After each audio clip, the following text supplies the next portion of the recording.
Hey, iCub. Hello. Have a look at this mug. Let me have a look at the mug. iCub and I have just met, so I'm helping iCub figure out what this object looks like. iCub is actually tracking my body. Those lines represent its interpretation of my skeleton. What it wants to do is be able to distinguish me and my body from the object. Usually takes about 30 seconds for iCub to learn. Excellent. Now I know the mug. So I've taught iCub not just to recognize the object, but to associate the name with the object. Now let's see if we can get it to distinguish one object, like the mug, from something else in the environment. What is close to the mug? The closest object is the sunflower. So this shows you something pretty extraordinary. You can teach iCub a new object, and within seconds, it has the ability to go into its memory and compare it to some other object that it's learned in the past. And this is really crucial for robots. If they're going to function in a human environment, if they're going to be in your apartment, taking things out of the refrigerator, they need to be able to distinguish between one object and another, very much the way humans do it. And this is the beginning of that process.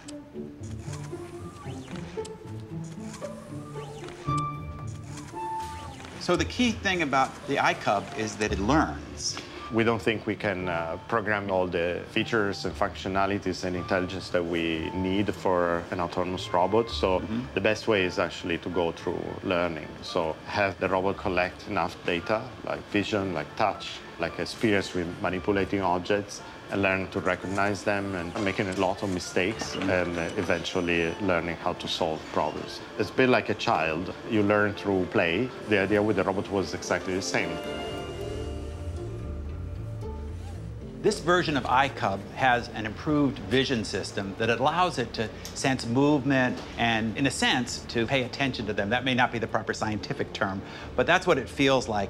I've got this paddle, and once the iCub sees the image that I'm moving in front of it, it'll track the paddle and follow it wherever I move it.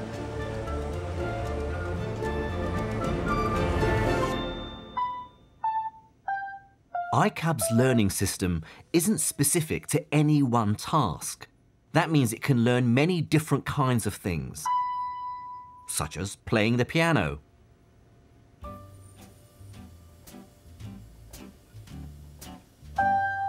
and once iCub has learned something, like Tai Chi, that learning can be shared with all other iCubs.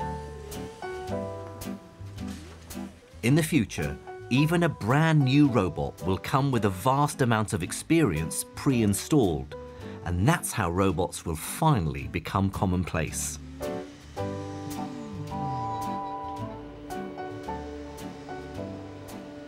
So you can imagine a future where every domestic robot has, through its shared memory, already attended thousands of emergencies, like fires or cardiac arrests, that it's made millions of cups of coffee, driven thousands of miles in every make of car, or walked every breed of dog on the planet. There's a theory that it takes a human 10,000 hours to master a new skill. Well, robots could come with 1 million times that competence the moment you switch them on.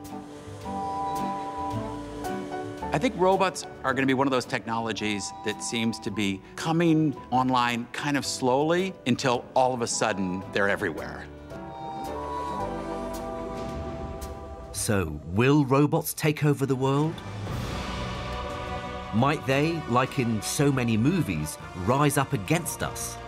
Not everyone thinks this will happen. Before we have super intelligent robots, we would have quite intelligent robots. And before that, we'd have somewhat intelligent robots. And if those robots were going to be evil, well, those somewhat intelligent robots would be certainly really annoying and really rude to us. So there'd be a lot of co-evolution of things. And that gets missed by looking at Hollywood movies and leads people astray in thinking about the future.